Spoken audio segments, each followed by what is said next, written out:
আজকের আলোচনার কেন্দ্রে রয়েছে একটা বেশ আলোড়ন ফেলা খবর। চিকিৎসক নেতা ডক্টর শান্তনু সেন, ওনার মেডিকেল রেজিস্ট্রেশনটা প্র্যাকটিস করার লাইসেন্সটা 2 বছরের জন্য বাতিল করা হয়েছে। হ্যাঁ, রাজ্য মেডিকেল কাউন্সিল এই সিদ্ধান্তটা নিয়েছে।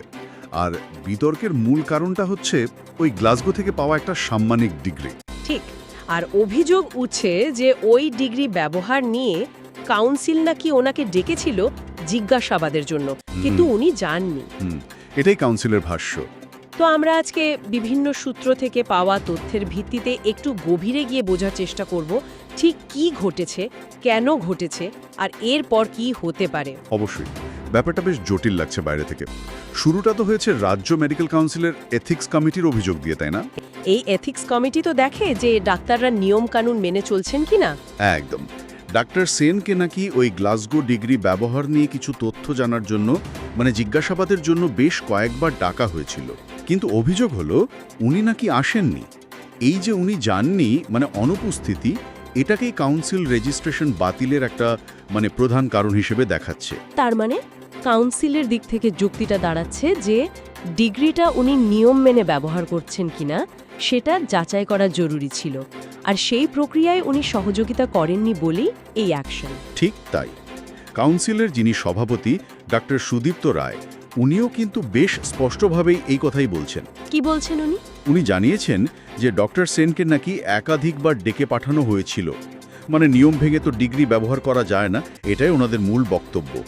তো সেই নিয়ম ভাঙা আর জিজ্ঞাসাবাদের জন্য না আসা, এই দুটো মিলিয়েই এই কড়া পদক্ষেপ, এটাই কাউন্সিল বলছে। কিন্তু এখানে একটা প্যাচ আছে, তাই না? ডাক্তার সেনের বক্তব্য তো পুরো উল্টো। ঠিক এখানেই মামলাটা আরও জটিল হচ্ছে। ডাক্তার সেন তো শুধু প্রতিবাদ করছেন না, উনি রীতিমতো আইনি পথে হাঁটার কথা বলছেন। হ্যাঁ, ওনার প্রতিক্রিয়া তো বেশ তীব্র মনে হলো। ওনার মূল আপত্তিটা কোথায়? ওনার প্রধান অভিযোগ হলো এই পুরো পদ্ধতিটাই নাকি ঠিকঠাক মানা হয়নি। উনি বলছেন সাসপেনশনের সিদ্ধান্ত নেওয়ার আগে ওনার সাথে কাউন্সিল নাকি কোনো কথাই বলেনি। তাহলে উনি জানলেন কি করে? উনি দাবি করছেন উনি খবরটা পেয়েছেন প্রেস থেকে। ওনাকে না জানিয়েই সিদ্ধান্ত? হ্যাঁ, এটাই ওনার মূল পয়েন্ট। উনি বলছেন এটা পদ্ধতিগতভাবে ত্রুটিপূর্ণ, আর উনি এটাও খুব জোর দিয়ে বলছেন যে ওই গ্লাসগো ডিগ্রিটা উনি কাউন্সিলের নিয়ম মেনেই ব্যবহার করেছেন। তাই এই সিদ্ধান্তকে উনি মানছেন না। উনি কলকাতা হাইকোর্টে যাবেন এবং উনি বেশ আত্মবিশ্বাসেই যে উনিই জিতবেন। শুধু তাই নয়, উনি তো মানহানির মামলার কথাও বলেছেন, তাই না? কাউন্সিলের বিরুদ্ধে? একদম, কাউন্সিলের বিরুদ্ধে মানহানির মামলা করার কথাও ঘোষণা করেছেন। সুতরাং বোঝাই যাচ্ছে উনি কতটা ক্ষুব্ধ। তার একদিকে কাউন্সিল বলছে ডেকেছিলাম, আসেননি, আর অন্যদিকে ডাক্তার সেন বলছেন আমাকে তো জানানোই হয়নি, আমি প্রেস থেকে জানলাম। এই দুটো ভার্জনের মধ্যে তো আকাশ পাতাল তফাৎ। ঠিক, এখানেই কিন্তু একটা বড় প্রশ্নচিহ্ন। যোগাযোগের পদ্ধতিটা কি?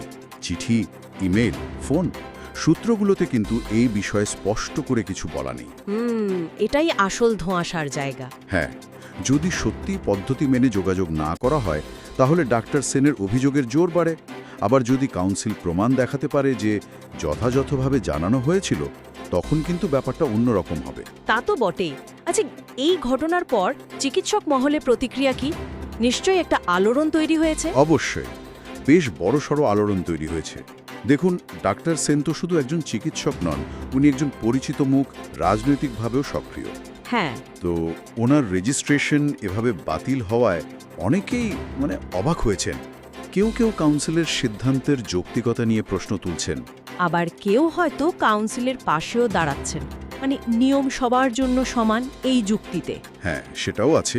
পেশাগত যে নিয়ন্ত্রক সংস্থা কাউন্সিল, তার ক্ষমতা এবং সেই ক্ষমতা প্রয়োগের পদ্ধতি নিয়ে একটা আলোচনা কিন্তু শুরু হয়েছে।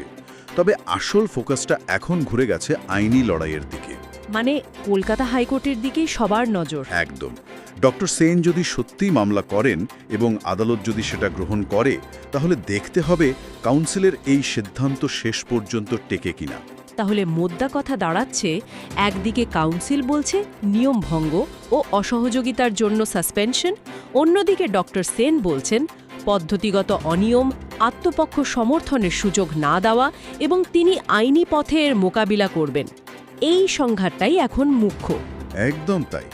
লড়াইটা শুধু একটা ডিগ্রির বৈধতা নিয়ে নয়, বরং তার থেকেও বড় হয়ে দাঁড়িয়েছে। পদ্ধতিগত স্বচ্ছতা, পেশাগত নিয়ন্ত্রণ, ব্যক্তিগত অধিকার, এই সব প্রশ্নগুলো জড়িয়ে গেছে এর সাথে। একদম। আর এই ঘটনাটা কিন্তু আমাদের অন্য একটা কথাও ভাবাচ্ছে। যে কোনো পেশাতেই যখন নিয়ন্ত্রক সংস্থা কোনো শাস্তিমূলক ব্যবস্থা নেয়, তখন সেই পদ্ধতির স্বচ্ছতা আর যার বিরুদ্ধে ব্যবস্থা নেওয়া হচ্ছে তার আত্মপক্ষ সমর্থনের অধিকার, এই দুটো জিনিসের মধ্যে ভারসাম্য রাখাটা যে কতটা জরুরি, তাই না? খুবই জরুরি। এই ঘটনাটা হয়তো সেই বৃহত্তর প্রশ্নটাকেই আবার সামনে নিয়ে এলো।